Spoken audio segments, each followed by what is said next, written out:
All right. Ooh, here we go. I did not cry at the first one. I did cry at the second one. We'll see what happens at the third. I want to begin this morning with a story, and it is the story of Derek Black. Derek Black is not an average, ordinary person, you see. He was raised in the home of a prominent white supremacist. And Derek grows up and he starts to adopt these beliefs that he has been taught since he was young about who had value and who didn't in the eyes of his family. And Derek grows up, he becomes a young adult, and he attends college in a small university in Florida. And the university does not know this sort of double life that Derek's living. They think he's just an average college student. But he is an average college student that then goes home and records his radio show about white supremacy. Now, you and I know that secrets don't always remain that way, and so after about a year, people find out who he is. And as you can imagine, as you can understand, there is outrage and fear and anger over the sorts of things that Derek has been expounding. And amongst that, understandably so, Derek is ostracized by his community. And in that, he receives a surprising invitation. There's a Jewish student on campus who's made it his practice to invite people he does not know over to his house for his weekly Sabbath meal. And surprisingly, Derek accepts this invitation and he attends. He goes to eat with some of the people he has considered to be his enemies. And perhaps even more surprising is that Derek keeps going. He attends these Sabbath meals for the next 2 years. And during his attendance, something starts to happen. Strangers become acquaintances, acquaintances become friends, and those friends gently start to question and challenge Derek on the beliefs that he has held all his life. And the reason I'm talking about him today is that Derek, in 2018, he comes out saying that he no longer believes what he's grown up to believe. He no longer believes that anything can determine one human being as being more valuable than another. And it's this incredibly powerful story of transformation. I mean, you and I know how hard it is to get someone to change what they believe, to change their ideology. And so, of course, we have to ask the question, what changed it for Derek? What was that powerful? And I believe the answer, what we're going to talk about today, is that Derek was the recipient of consistent hospitality. Now, this is where we have to take a pause for a moment, because if you're thinking what I'm thinking, and if you're thinking what Google's thinking, they see hospitality as kind of an aesthetic thing. Hospitality is having a beautiful bouquet of flowers at your table. It's having well-plated meals, a really clean house. Hospitality is presenting a beautiful product. In fact, I read a few articles. When you Google hospitality, you just get a bunch of tips on how to throw a good dinner party. And it was filled with tips about preparing the right menu, picking the right theme, and curating the right guest list. One article said what not to do was to invite strangers, people who didn't know each other, to the party, because that would be awkward. Another article ended with this line: cherish the moments. Hosting a dinner party is the perfect way to get everyone you love in one room just because. Share a meal with your favorite people, fill the night with laughter, and romanticize your life because you deserve it. I'm not saying that this is like the worst thing, but I am saying that if that is your goal, if that's what you think hospitality is, then inviting Derek Black to your dinner party is not the move. It actually goes against much of the advice that we just had here. And in this morning, as part of our series, we're examining community as Jesus meant it to be. You see, we had a realization that when it comes to community, a lot of us, what we do, myself included, is we map our own experience of community on to the church.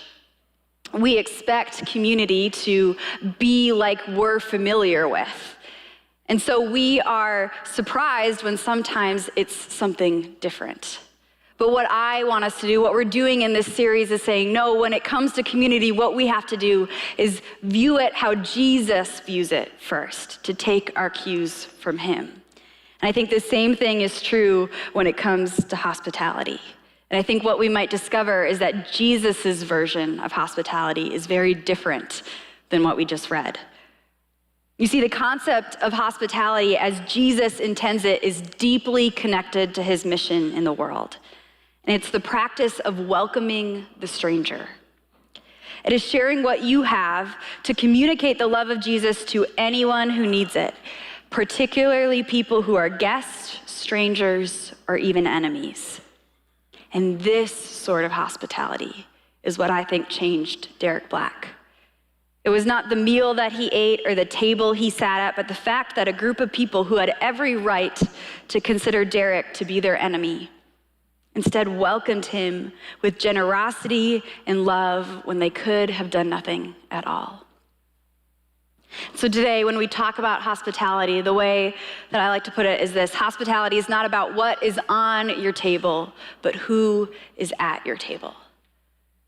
We tend to think of hospitality as being what we can see, things that look nice, that a good presentation. But according to Jesus, hospitality is about welcoming people, giving people a seat at the table.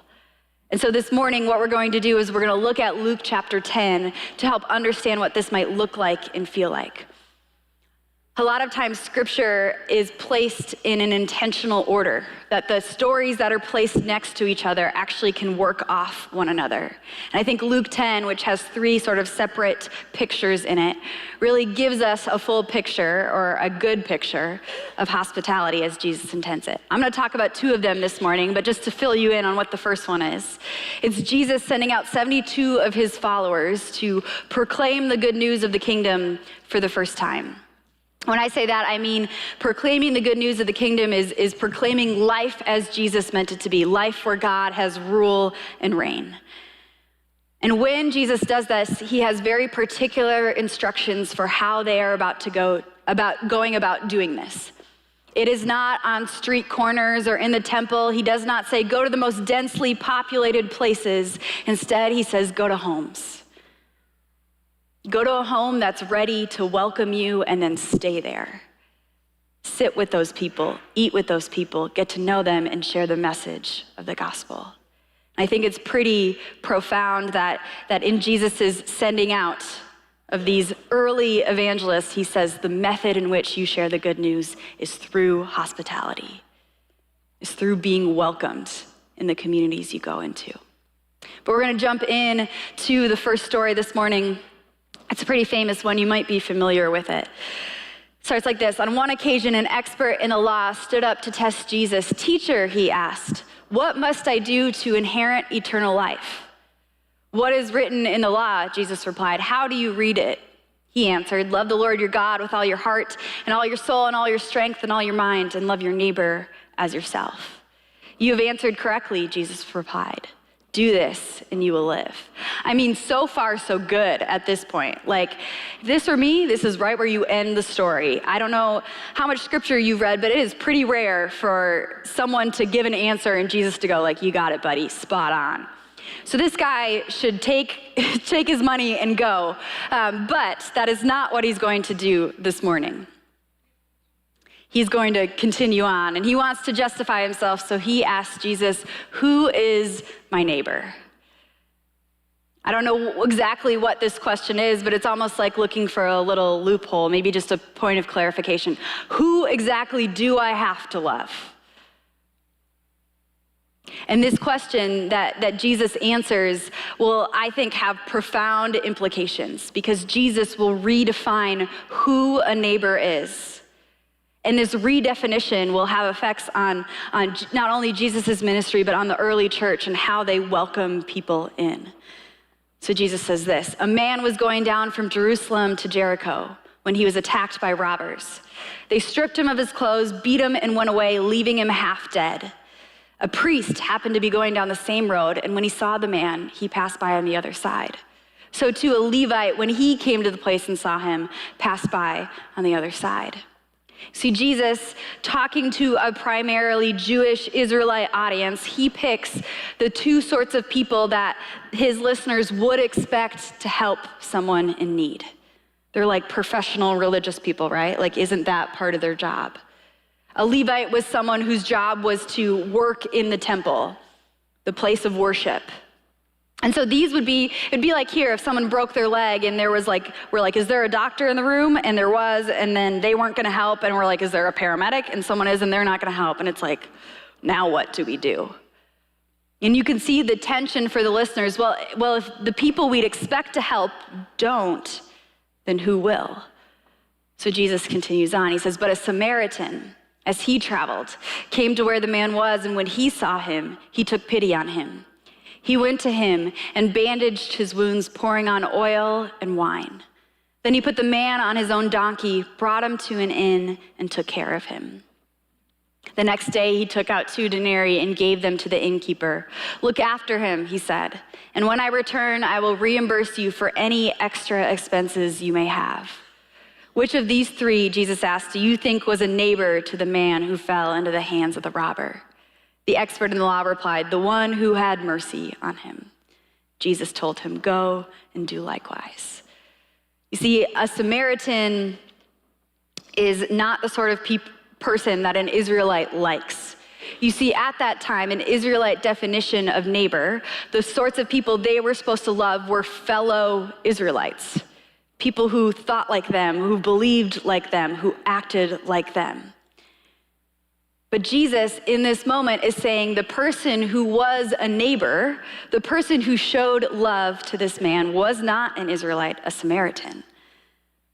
Samaritans were kind of like enemies to the Israelites. They believed similar things except for where worship should happen. Israelites believed it should happen in the temple, and Samaritans believed it should happen on a mountain. Sometimes the people we're most similar with can be the ones we have the most tension with. And so as a result, this would be the last sort of person that a listener would put in the role of helper, would put in the role of hero. But that's exactly what Jesus does. He doesn't cast the Samaritan as this pitiful, abandoned man inside of the road. Instead, he casts him in the position of the one who really understands what it means to be a neighbor,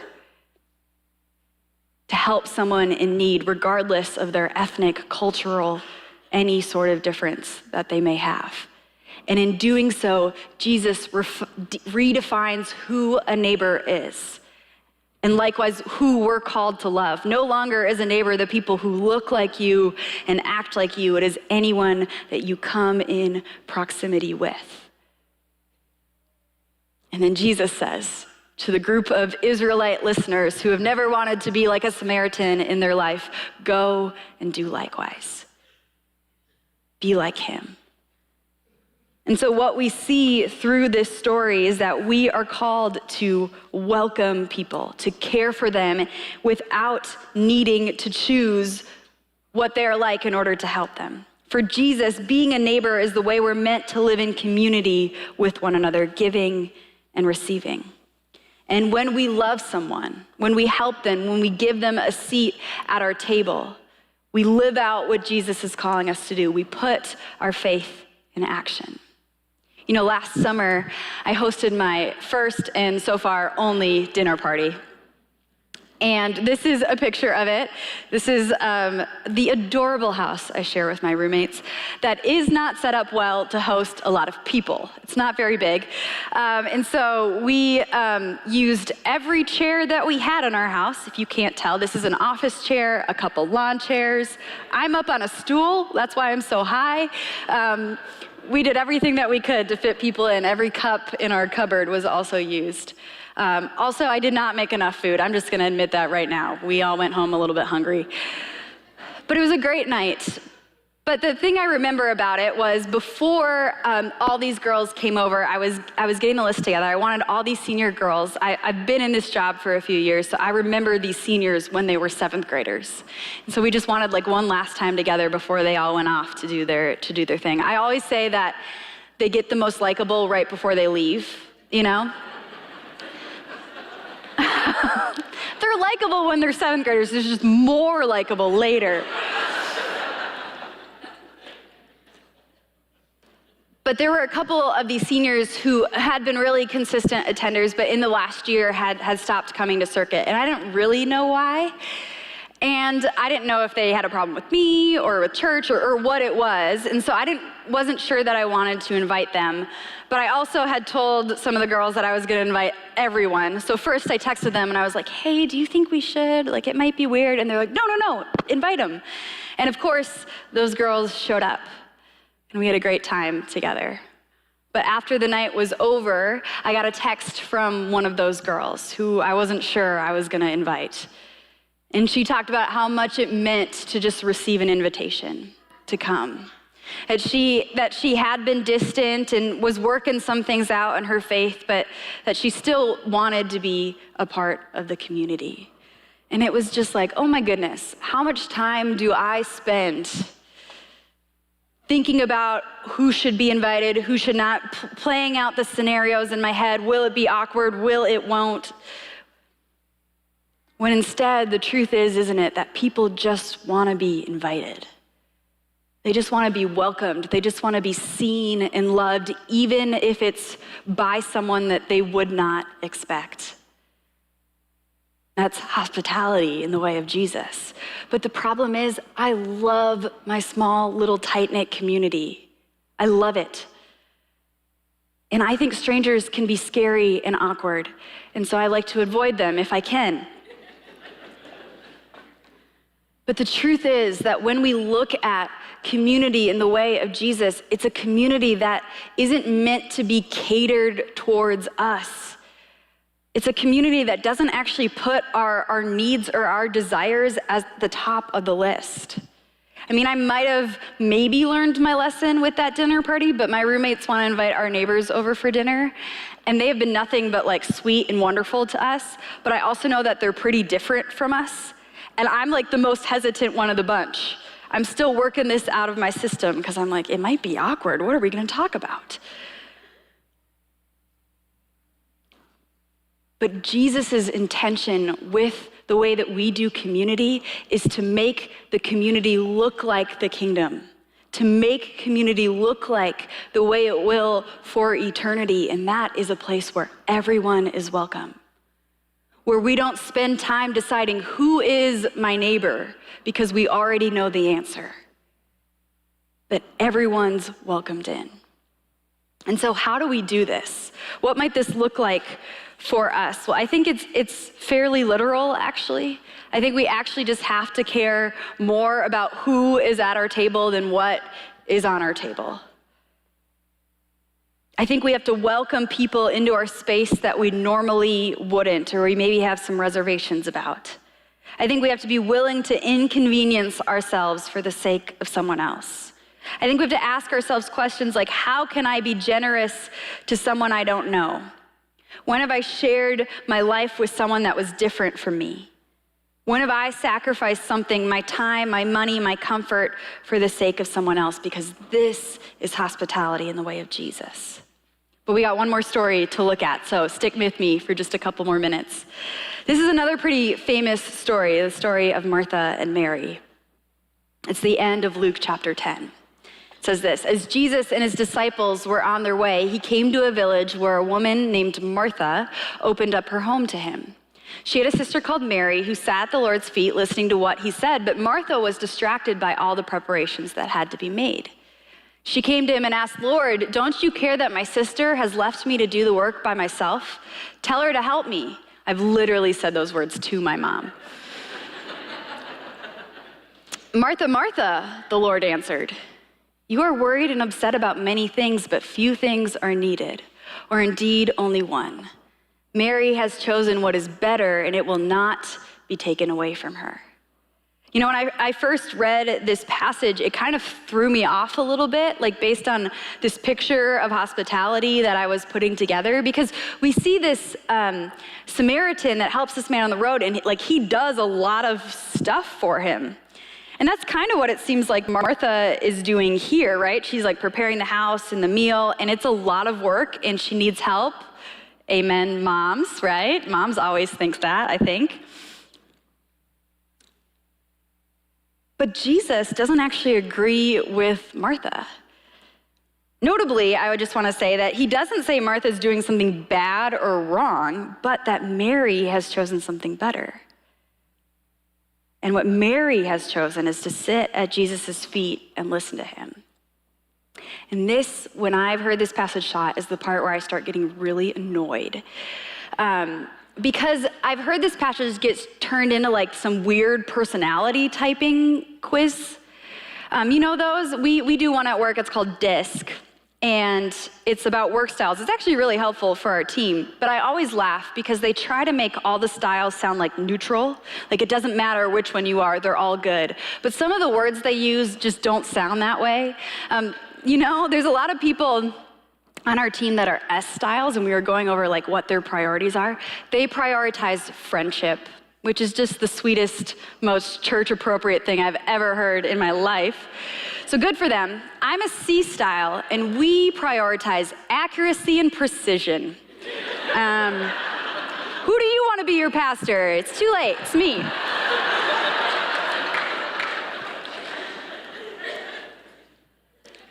But then we get to this story, and I hear things like, listen, Martha, she's task-oriented.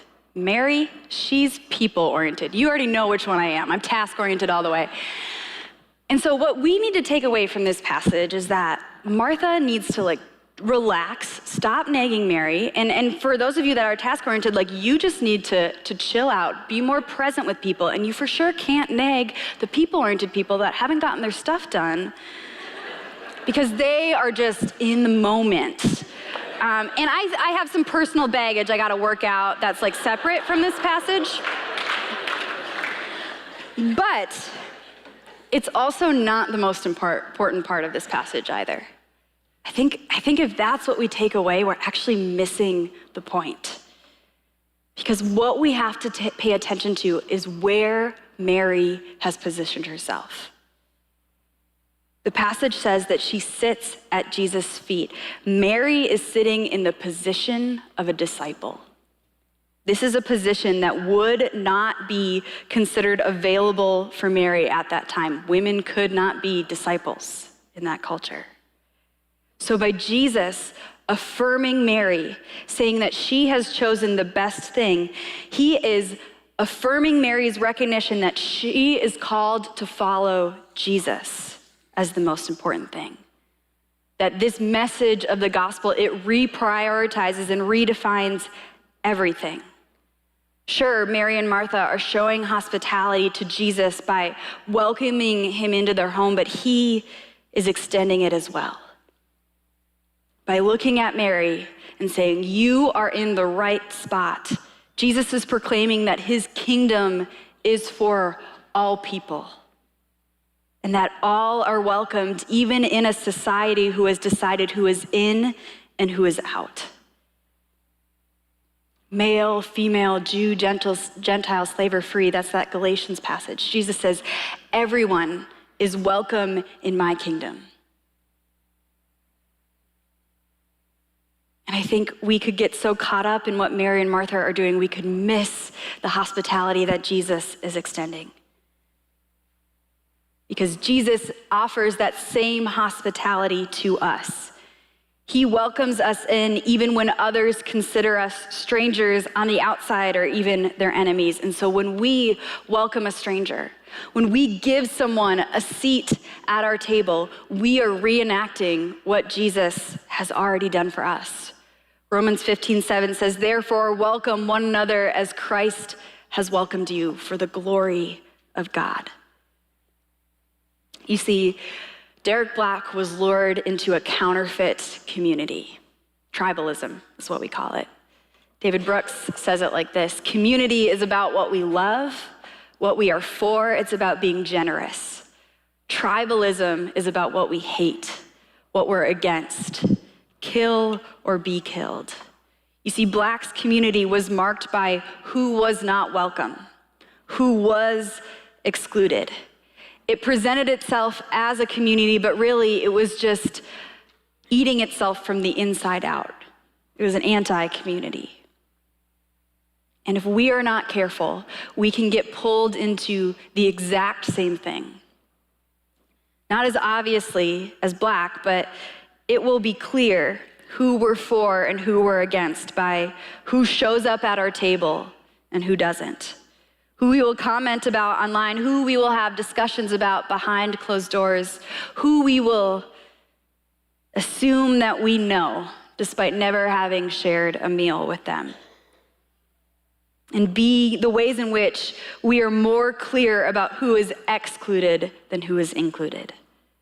But Jesus, he is the antidote.